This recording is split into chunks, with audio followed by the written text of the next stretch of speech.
어제 제가 한국당의 대북밀무역 세미나에 갔습니다.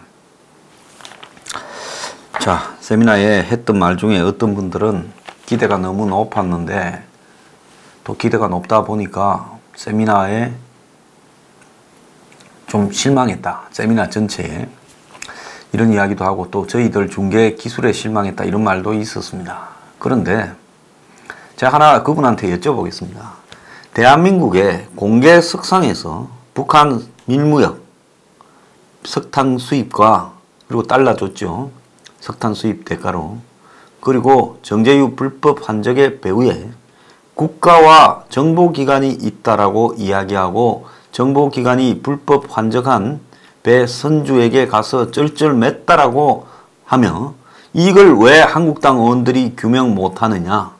그리고 거기에 구속된 사람에 대해서 지금 어떻게 돌아가는지 아무 소식도 나오지 않는데 왜 그런 사실을 못 밝히냐.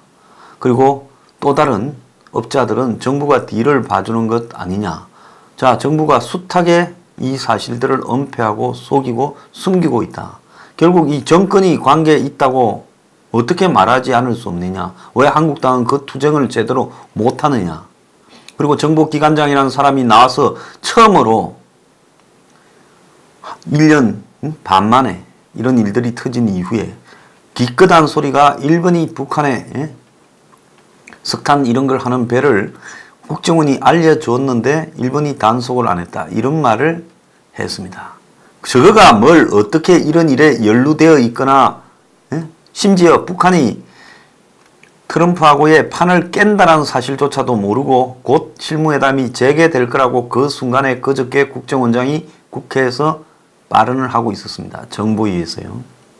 자, 그런데 국정원장이 말하지 않은 내용 중에 7척의 배가 자 여전히 일본을 드나들었는데 한국은 4척이라고 일본에 통보했는데 그런데 중요한 거는 그 배들이 최근까지도 한국에도 2척이 드나들고 있었다는 겁니다. 그럼 낱말할 거 없지 않습니까? 자, 그런데 중요한 거는 뭔가 하면 그래도 이런 말을 국회에서 기자들 앞에 정치인들 앞에 의원들 앞에 공개적으로 대놓고 말을 할 수 있는 사람도 저밖에 없습니다. 근데 하나 자부심 가지고 이야기할 수 있어요.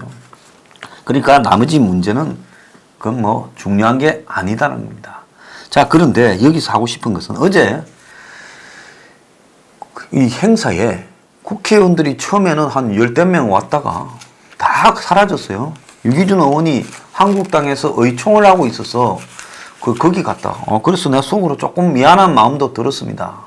이거 하도 제대로 안 한다고 내가 뭐라 하니 저 유기준 의원이 마음이 약해갖고 의총하는데도 또 이런 행사 한다고 억지로 주선해서 안 하겠다는 저를 나와서 이야기해라 하고 그랬는데 그 의총의 내용이 뭔가 하니 저는 뭐 한국당이 뭔가 투쟁을 좀 하기 위해서 갑자기 좀 각오를 다지는 의총을 하나 했는데 일본에 대한 해법을 찾겠다고 지금 의총을 황교안이 소집을 했다는 겁니다. 그런데 이 의총을 소집하기 전에 황교안은 초당적 협력을 갖다가 공언을 했다는 거예요. 자, 어제 몇 사람이 황교안이 말하는 거 보고 만정이 떨어졌다. 황 소장이 황교안 비판할 때는 왜 그러는지 모르고 황 소장을 욕했는데 이제서 보니 진짜 황 소장이 그럴만하다라고 말하는 분들이 굉장히 늘어나고 있어요. 자, 제가 그래서 원래 몇 달 전에 말을 해서 욕을 혼자서 다 처먹고 있다. 이렇게 여러분들한테 말하지 않았습니까? 몇 달만 지나서 봐라. 내 말이 사실인가. 자, 그래서요. 지금 정부에 힘을 실어준 황교안, 일본의 부당한 요구에 당당히 맞서야 일 정부 행태 도저히 용납 못해 보복 조치 당장 철회해야 한다. 이러면서 황교안이 어제 일본의 수출 규제에 대해 외교로 풀어야 할 일을 무역전쟁으로 몰아가는 일본 정부의 형태에 도저히 용납할 수 없다. 이렇게 말을 했습니다. 제가 한번 물어보고 싶어요. 이 말 앞에 붙여야 될 전제가 있지요. 문 정권은 왜 지금 대법원 판결에 의한 문 정권 치하 사법농단에 의해 줄을 세운 대법원의 판결에 의한 신일철 주검과 일본 제철이죠. 미쓰비시 중공업에 대한 재산 압류에 대해 이것이 옳은 것인지 그런 것인지 대한 정부의 판단이 있었어야 되고, 노무현 정권 때는 어쨌든 이 증용 문제에 대한 위원회, 거기에 문도 참가했고 이해찬이 위원장이었지 않습니까? 그래서 이거는 지금 와서 어떻게 할 수 없다 결론을 내지 않았습니까? 지금 이 정권은 그것도 또 아니라고 우기고 있어요. 부분적이다. 전체적으로는 그런 게 아니다. 뻔뻔하기로 말하면 이렇게 뻔뻔한 정권이 없어요. 거짓말을 밥 먹듯이 백주대낮에 하고 있습니다. 자, 그런데 그런 비판, 그리고 그 대법원 판결이 나온 8개월 동안 정권은 뭐 했냐는 거예요. 합리적인 안으로 이 상황에서 수습하기 위해서 노력을 다해야 되는데, 그 전으로 위안부 합의를 팽개친 데다가 이제는 없던 진용까지 들고 나와서 양일 간의 파국으로 몰아가는 역할을 수행했는데, 왜 야당이나 국민들에게 문 정권은 반일에 동참하고 불매운동에 동참하고 싸구려 삼류 쇼비니즘에 동참하라고 요구하느냐? 네가 싼 똥은 네가 치워라 이래야죠. 그런데 한국당의 대표라는 작자가, 내 이제 이 사람 취급 안 합니다. 이 사람. 저는 제가 봤을 때 황교안은 사람이 아니라고 보고 있습니다. 자, 이런데도 황교안을 비호하고 그를 빨아볼 사람 한번 댓글 달아보십시오. 이게 지금 이 시대에 야당의 대표입니까? 문이 왜 지금 반일, 친일 논쟁을 벌이고 있습니까? 의도적으로 총선을 앞두고 극단적인 상황을 몰아넣어서 국민들을 지금 하나씩 굴복시키고 있잖아요. 자, 야당도 이제 다 반일 노선에 들어와서, 자, 이제 떠드는 놈들 너 동경 가서 살아. 그렇게 말하면 너들은 평양 가서 살아라. 내 그렇게 말하고 싶어요. 자, 이런 식으로 문이 일부러 지금 이 판을 벌려가고 있어요. 오늘 아침에 신문에 보면 문이 참모 말 듣고 대일 로키, 그러니까 일본과 관련되는 대응을 낮은 단계로 하다가 아차 싶었다. 그래서 문이 12일, 16일 번개 오찬을 해서 상황을 공유하고 단일 대우를 당부했다. 이제 강경 노선으로 다 똑같이 써주라. 여권 내부에서는 다른 소리 하는 사람이 없어야 된다. 지금 문이 그렇게 말했다라는 거죠. 근데 이 기사가 사실이 아니라고 봅니다. 처음부터 다 이 결과가 언제 어떻게 일본의 반격으로 나올 거라는 것은 생각을 했을 거라고 저는 보고 있습니다. 다만 시간이 문이 생각한 것보다는 좀 빨랐지요. 문은 일본이 이 문제에 대해서 미국을 의식해서 못 치고 나올 거라고 봤을 거라고 봅니다. 그래서 비핵화가 진행되고 있는 와중에 일본이 이런 걸 쓰면 미국이 지금 트럼프가 북한 김정은이와 잘 돼가고 있으니까 일본 너네들이 그런 문제를 해서 이 판을 깨지 마라. 지금 어쨌든 한미일이 겉으로는 잘 돌아가는 척하고 덮어놔야 된다. 이렇게 생각을 했는데 일본이 6월 30일 날 판문점 회담한 다음날 아침에 이걸 갖다 들이밀었어요. 자, 그러니까 문이 생각지도 못한 사태가 발생한 거예요. 자기 계산으로는 생각보다 훨씬 빨리 터졌다. 아마 제가 생각하기에는 일본이 이렇게 빨리 안 했으면 문은 이런 대립을 계속 부글부글 끓게 만들면서 총선 직전으로 갖고 가가 총선 직전에 일본이 이렇게 도발하도록 만들어서 총선 때 반일로 휩쓸어 버리려고 했을 거라고 봅니다. 그런데 일본이 아주 빠른 속도로 기습전을 벌이니까 초반에는 멍한 거죠. 그래서 이게 뭐지 하고 멍한 겁니다. 초반에 얻어맞고요. 미국이 1월 아침에 진주만에서 그냥 탱자탱자 놀다가 일본에 폭탄이 떨어지니까 이게 뭐지 하고 멍했던 것처럼요. 그래서 문재인이 처음 며칠을 멍해서 그 다음날 국무회의에서도 아무 말도 안 하고 넘어갔던 겁니다. 자, 그런데 지금 한국당이 지금 문이 정치적인 이유로 벌이고 있는 이 판에 대해 말 한마디 제대로 못하면서 이제는 문의 둘러리가 돼가지고 바람잡이 삐끼 역할을 수행하고 있다. 이게 말이 되는 겁니까? 정말로 말이 안 된다고 저는 보고 있습니다. 당의 최고위원 중진 의원 연석회의에서 사태가 장기화될 경우 우리나라도 피해를 보지만 글로벌 경제는 물론 일본에도 악영향을 미칠 거다. 한일 공조가 흔들리면 동북아 정세가 불리해진다. 일본 정부는 누구에게도 도움이 되지 않는 잘못된 경제보복을 지금이라도 적극 처리하라. 그러려면 최소한의 한교안이가 욕을 덜 처먹으려면 문 정권도 과거사 문제를 가지고 정치적으로 이용을 해서 이 대책도 없이 끝간대로 몰고 온 책임에 대해서 두 번 다시 이래서는 안 된다라고 하며 일본에도 이런 말을 했다면 제가 그냥 넘어가겠습니다. 그런데 이거는요, 완전히 황교안이 무슨 인줄 모르지만은 문 앞에서 납작 엎드리는 그야말로 항복, 기법 했다라는 선언이라고 봐야 됩니다. 자, 이 배경에서 보통 정치적으로는 뭔가가 거래가 있었다. 내지는 황이 지금 뭔가가 약점이 잡히니까 이런 식으로 해서 문 앞에 그야말로 충성명세를 했고 문이 시혜적인 조치를 취할 거다. 이렇게밖에 안 보이는 겁니다. 요즘 국회의원 109명이 영등포 경찰서만 바라본다. 일개 경찰서가 국회 바로 앞에 있는 국회를 위해서 군림하고 있습니다. 지난번에 패스트트랙으로 여야가 맞고발했는데 단순 폭행밖에 안 되는 민주정의당은 부르니까 위에서 오다가 내려졌는지 자발적으로 또박또박 잘 나갑니다. 자, 그렇겠지요. 당신들은 아무 문제 없다. 단순 폭행이다. 그런데 선진화법이 걸려있는 한국당은 지금 입을 다물고 벌벌 떨고 있습니다. 자, 지금 어제도 보면 백혜련 윤소와 같은 민주정의당 의원들이 출두하는 장면이 있는데 이들은 출두하고 적극적으로 협조하겠다고 그래서 16, 17일 중에 5명을 불렀다고 합니다.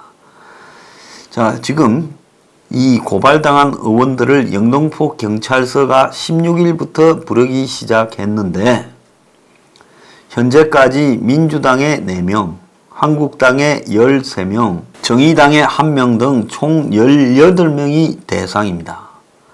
그런데 쌍방이 고발한 의원은 109명으로 민주당이 40명이 고발당했고 이건 다 단순 폭행입니다. 한국당은 59명. 이것은 국회 선진화법 위반이라서 벌금이나 실형이 뜰 가능성이 큽니다. 바른미래당은 6, 정의당은 3, 무소속 1명 등입니다. 국회 재적의원 297명에 3분의 1이 넘는 숫자가 지금 코가 끼었습니다. 국회 생긴 이래 처음이에요. 자, 이걸 보면 문이 일부러 패스트트랙 소동을 일으켰어. 지금 다수의 야당 의원들을 코를 끼었는데 그래서 제가 뭐라 했습니까? 이거는 힘으로 해결해야지 그 외에는 방법이 없다. 그래서 자기 스스로들 고소치하하고 또 문재인 입으로 이 사태에 대해서는 우리가 선처를 하도록 최대한 노력을 하겠다고 국민 앞에 약속하기 전에 국회에 기어 들어가면 안 된다고 이야기했는데 아무것도 얻지 못하고 기어 들어갔습니다. 황교안은요, 총리할 때는 굉장히 뻣뻣하고 그만하다시피 야당 의원들한테도 큰소리 치고 이랬는데 지금 한국당의 대표가 되고 나서 황교안이 보이는 행태를 보면 겁에 질려 그야말로 그냥 어쩔 줄 몰라 하는 행태를 보이고 있습니다. 그래서 이 연장성산에서 아무것도 얻지 못하고 국회로 다시 기어들어가고 그리고는 엊그제 뭐라 했습니까? 어떤 조건의 회담이라도 하자. 이래서 문재인과 5당 영수회담 굴욕적이지요. 처음에는 지하고만 먼저 만나야 된다 어쩌다 하다가 이제 조건 없는 항복, 무조건 항복이 돼버렸습니다. 그러고는 어제는 또 거기에 대한 충성맹세로 뭔 이야기까지 했습니까? 자, 일본에 대해서 문재인의 입장에 따라 충실하게 당의 회의에서 황교안이 발언을 했습니다. 자, 오늘 오후 청와대에서 열릴 회의에 황교안이 회담을 제안한 것도 국익을 위한 결정이다. 국익이란 말 속에 다른 말로 바꾸면요, 야바이, 양아치, 이중대, 사쿠라, 똘마니, 비겁자라고 이렇게 바꿔 부를 수 있습니다. 황은 정치하지 말기를 바랍니다. 황은 대한민국에서 정치할 자격이 없습니다.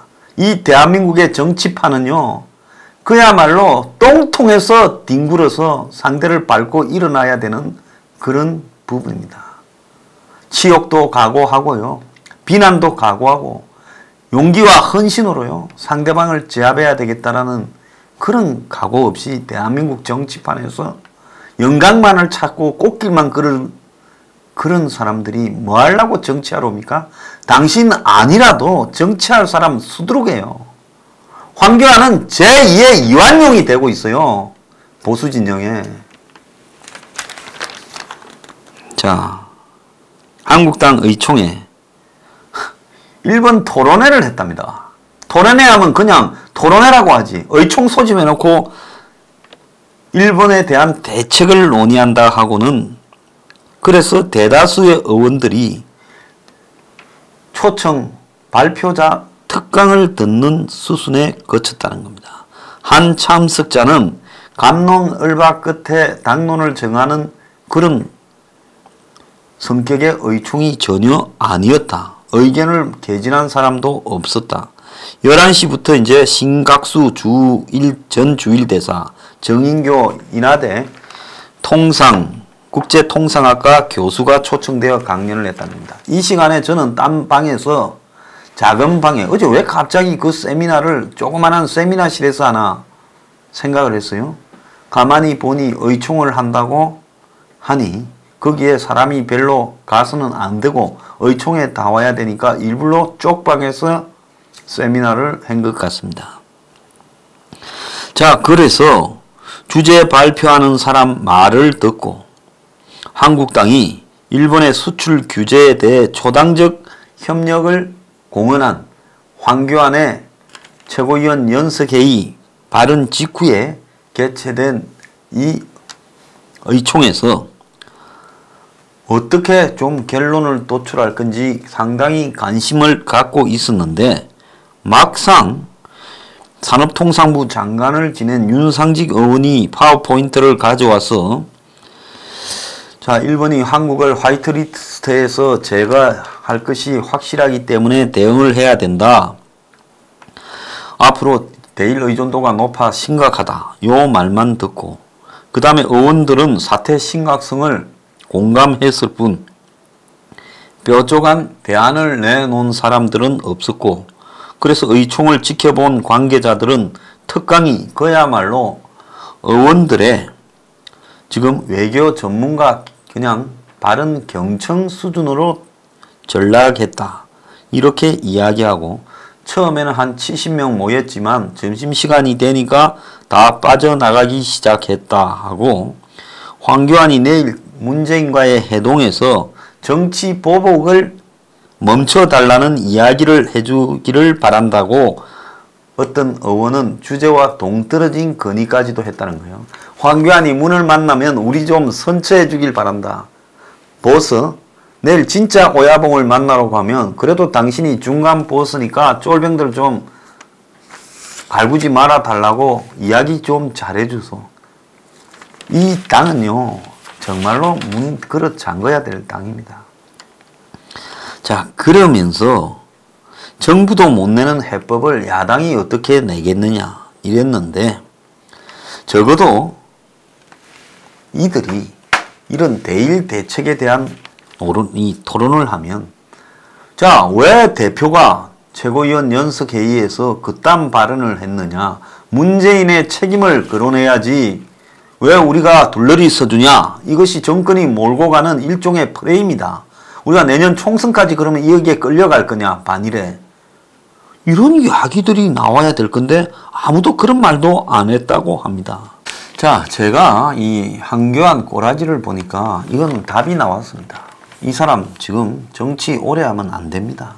그리고 내년 총선까지 가면 아마 문에게 말할 수 없는 대성을 안겨주고 끝날 거라는 것이 거의 확실합니다. 이런 저런 거를 떠났어도요, 이 시기에 야당의 대표가 가져야 될 최소한의 양심도 없다. 저는 그렇게 봅니다. 자, 지난번에 패스트 트랙 할 때 자기는 장인상 났다면서 집에 있다가 가끔 한번 들르고, 그리고는 고발당했다 하니 내가 몇백 명을 붙여주겠다, 뭐 법률 지원단을 그딴 소리나 했습니다. 내가 그때 말하는 걸 보고 이 사람 제정신이 아닌 사람이다. 자기부터 걸려야지요. 고발당해야지요. 나는 의원도 아닌데 고발당하면 더 크게 처벌받을 거다. 그래, 다 죽이라 이놈들아 하고 내년 총선까지 그냥 문 걸어 잠그고, 필요하면 총선 보이콧 하겠다고도 가야죠. 싸움은 그렇게 하는 겁니다. 진창에서 굴러야죠. 자, 그 밥에 그나물들끼리 모여가지고 정당한다고 애 많이 씁니다. 황교안 오늘 서울신문에 나온 여론조사에 보면 이낙연 15.9, 황교안 14, 호차 범인의 각추. 참 꼬라지가 15.9나 14나. 아니, 대선 후보라고 여론조사 발표했는데 1등하는 자나 2등하는 자나 15.9, 14. 이게 대선 후보입니까? 내가 볼 때 둘 다 그냥 페이스메이커로 20km 지점까지만 1등 가다가 나중에 딴 사람한테 물려줘라, 이겁니다. 황교안, 너 자신을 알라. 당신 주제를 알고 이제 정치판에서 물러가길 바란다. 그리고 이 보수 바닥에서 황교안을 찬양하면서 그 배설의 부스러기를 하나 주워 먹어보겠다고 아부하는 작자들도요, 저는 청산되어야 된다고 봅니다. 그딴 것들을 용납해서는요 희망이 없습니다. 어찌하여 이 바닥에는요 양심이 있는 사람이 드물고 전부 줄 서고 아부하고 출세에 눈이 먼 놈들만 덕실덕실합니까? 자, 내가 말 안 해도 누군 줄 알 겁니다. 진짜 이 바닥 청소 한번 제대로 돼야 됩니다. 폭탄이 떨어졌어요. 핵폭탄을 맞아버려야 돼요. 그래서 거기서 다시 싹이 돋아나야 그 다음에 사람이 됩니다. 자, 황교안이 언제까지 정말 우스꽝스러운 행보로서 이 썩어가는 보수판의 코미디를 계속할 겁니까? 황은요 빨리 그만두길 바랍니다.